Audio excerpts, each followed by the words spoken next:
Alam nyo ba guys kung ano experience kapag naisalang ka sa Raffy Tulfo in action? Base sa aking experience lang, no? Hindi pa nilitis yung kaso, nahatulan ka na sa buong mundo. Imaginein mo, yung lechon na pinost nila sa Raffy Tulfo in action, yung lechon na yan is lechon ko yan nung bumili ako ng buhay na baboy at kami na yung naglechon dahil nagpa-despedida party ako bago umuwi ng Maynila. Instead na ito mismo yung lechon nila ang dapat ilagay nila doon sa post nila, ang ginawa, hindi ko alam bakit yun ang pinost nila, namili sila ng mataba. Alam mo yung pinagtakpan talaga yung katotohanan na ikaw talaga yung masisira sa mata ng mga tao. Kasi bakit ka nagre-reklamo na mataba naman? May date na makikita nyo guys kung anong date yung lechon na yan. January 3 ng gabi. Pero hindi talaga yan ang lechon nila na pinost nila guys. Kundi lechon ko yan nung nagpa-despedida party ako sa aking pamilya nung January 3. So makikita nyo dyan, January 3, may oras din dyan na nakalagay sa taas. Hindi yan yung lechon nila. Kaya ako, simula na i-content ako, sobrang yung para bang ang tagal ko nananahimik. Pero alam mo yung parang gusto ko rin linisin yung pangalan ko kasi lalo na ngayon gusto ko nang bumalik sa online seller. Alam nyo ba guys kung paano nasira after ko maisalang sa Raffy Tulfo in action? Ilang years akong online seller guys. Yun lang ang kinabubuhay ko. Pagkatapos kong maisalang sa Raffy Tulfo in action, lahat pinasok ng milyon na tao yung Facebook ko at puro galit lahat sa akin. Puno yung inbox ko. Makapagtinda pa ba ako? So 1 year mahigit na naka-deactivate ako at tinago ko yung pagka-Tulfo ko. Pero alam mo yung parang may guilt ka na ikaw talaga yun, nakikita ka ng mga tao, nakikilala ka ng mga tao na ikaw yun, scammer ka. Kasi ang sabi ng mga basher, lahat, kahit basahin nyo po doon mismo sa ng Raffy Tulfo na scammer yan, gusto lang makalibre ng lechon, kaya nagre-reklamo. Pero naintindihan ko yung lahat ng nag-comment doon na ganun yung sinabi kasi wala naman talaga silang alam sa nangyari. Kasi ang nangyari talaga is nag-complain muna bago kinain. Ito yung conversation namin. Ilagay ko dito na so December 29, 2021, ito yung inquire ko, may available pa ba kayong lechon package? Ayan yung reply niya, yes ma'am, pero 25 kilos pataas na lang talaga daw. So nagbigay sila ng price list. At sa mga nagsabi mura lang, tingnan nyo kasi yung price list nila. Hindi yung basta-basta kayo mag-comment. Hanggang ngayon, i-check nyo yung presyuhan nila doon. So hindi ko kasalanan yun kung magpresyo sila ng ganyan. Kasi ang nakalagay sa post, doon tayo magbase, wag sa presyo. At ang available nga nila dyan is 27 at 28 kilos lang. At ayun nga dyan sa reply ko, naghanap ako ng medyo mas maliit, 20 to 25 kilos kasi 8 adults lang kami guys. Kasi pang family lang talaga yung okasyon na yun guys. At iniisip ko dahil 8 adults lang kami, iniisip ko hindi naman siguro makaubos ng tag-1 kilo ang bawat isa sa amin. Kaya iniisip ko tamang-tama lang talaga sa amin yung 20 to 25 kilos. At dumating na nga yung December 31, 2021. So ang kapatid kong lalaki ang inutusan ko mag-pick up dito kasi busy ako ng mga time na yan kasi nagluluto rin ako. Pag-pick up nga nila guys, sobrang dismaya na talaga nila kasi sobrang gaan talaga ng baboy. Wala pa sa 5 kilos siguro yung baboy guys kasi sobrang liit din niya. So parang pagkadating, parang binaliwala ko lang talaga kasi nakabalot pa naman siya ng Manila paper. At hanggang nilapag na lang nila sa mesa yung lechon. So nakalagay mo na dyan sa mesa at nagbibihis muna kami guys kasi para magkuha ng picture kasi sobrang memorable sa amin yan guys na first time namin magkasama na buong pamilya. After nga namin mag picture taking, so ayan na siya, ito na yung time na chinap na yung lechon para maghapunan kasi nandyan na lahat din. And after dyan sa bahay, uuwi yung mga kapatid ko para doon din sila magsalubong sa bagong taon sa bahay nila kasi may kanya-kanyang handa. So ang pinaka-main talaga na pagkain dito sa akin guys is yung lechon. na nauwi sa wala namang makain. Patayin yung mga message ko. Marami akong videos and photos na nag-complain ako sa messenger sa aking reklamo na ganyan nga. At magkasunod-sunod yan. At wala talagang reply mula sa kanila. Hanggang sa kinain lang namin guys kasi mag 10 PM na. At sa oras na yan na nag-reply sila 9:07 PM. So nung time na yan is nakain na namin yan. Yung refund na binanggit ko dyan is hindi full refund kasi nga nakain na namin. Hindi kami mukhang tanga na magpa-refund ng full refund dahil kinain na namin yung iba. Kasi ang sa akin dyan, kahit magbigay sila ng 1 kilo ng totoong laman, okay na sa akin. Katayan sa kanyang reply, hindi talaga sila nagsabi na willing to return and refund. Makikita naman dyan na pinanindigan nila na ganyan lang talaga yung 20 kilos. At ang sabi ko nga dyan, bahala na sana kung maliit basta may laman, hindi buto at balat. At pinanindigan talaga nila na hindi talaga binawasan o tinanggalan ng laman.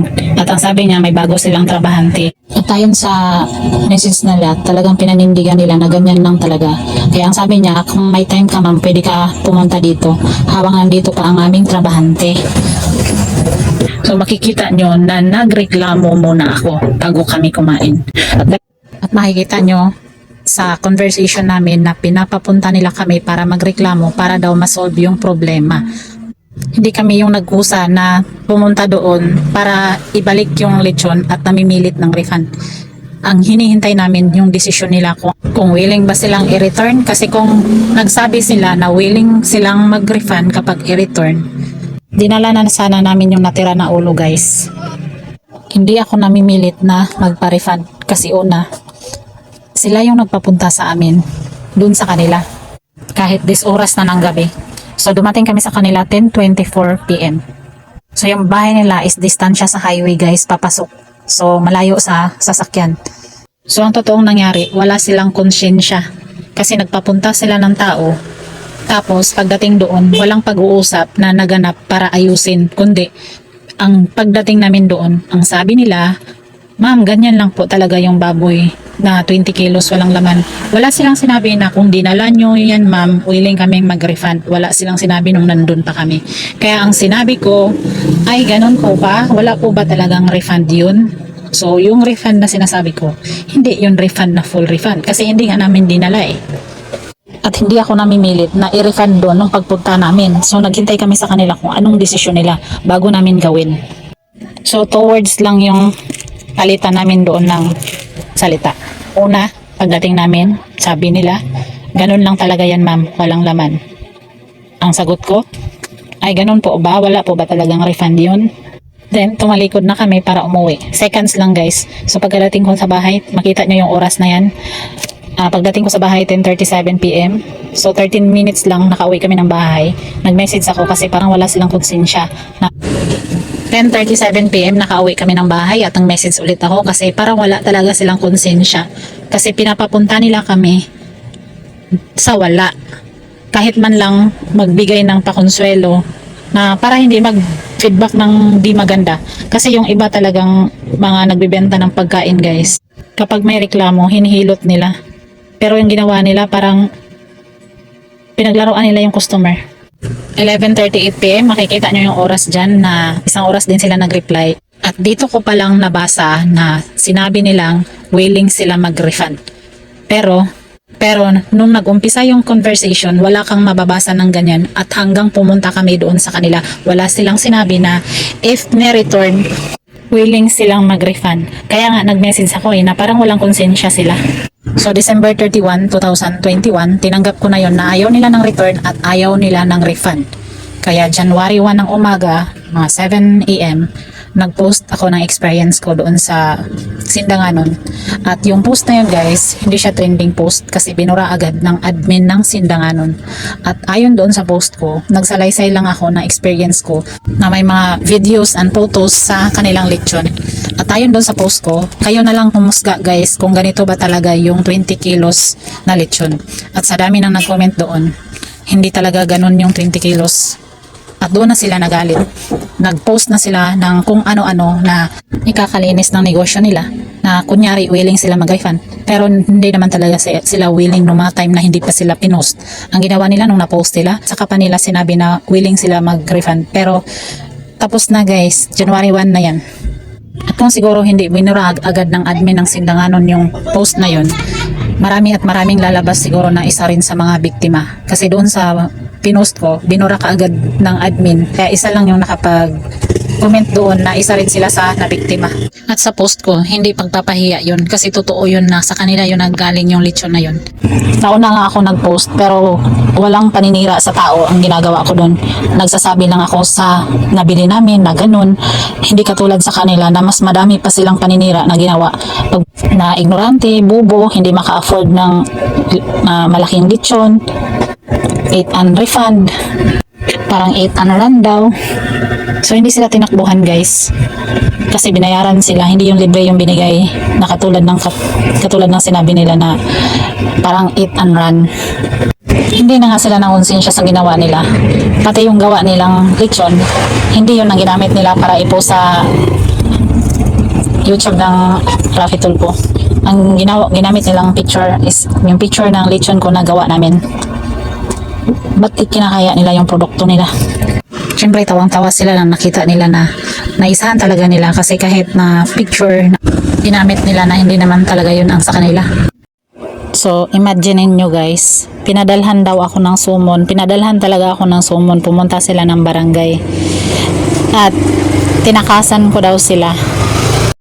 Imagine nyo guys, ako pa rin yung mag-adjust na ako yung mag-revoke ng ticket ko para lang harapin yung reklamo nila. Pinadalhan ako ng sumon, natakot daw ako. December 24 dapat uwi namin guys. Nirevoke na namin yan ng January 2 at nirevoke ulit ng January 4. So ang gusto nila, kami pa rin yung mag-adjust sa reklamo nila. Kailangan mag-revoke kami ng ticket para lang harapin sila. Salamat kami kay Idol Rafi sa lahat ng tulong niya sa action agad. Ang bilis niya hindi kami ready nun. Dala namin. Ang bilis ba? Ganun Oo, talaga. Action agad. Action agad. Oo, syempre po. Thank you po. Thank you. Nanonood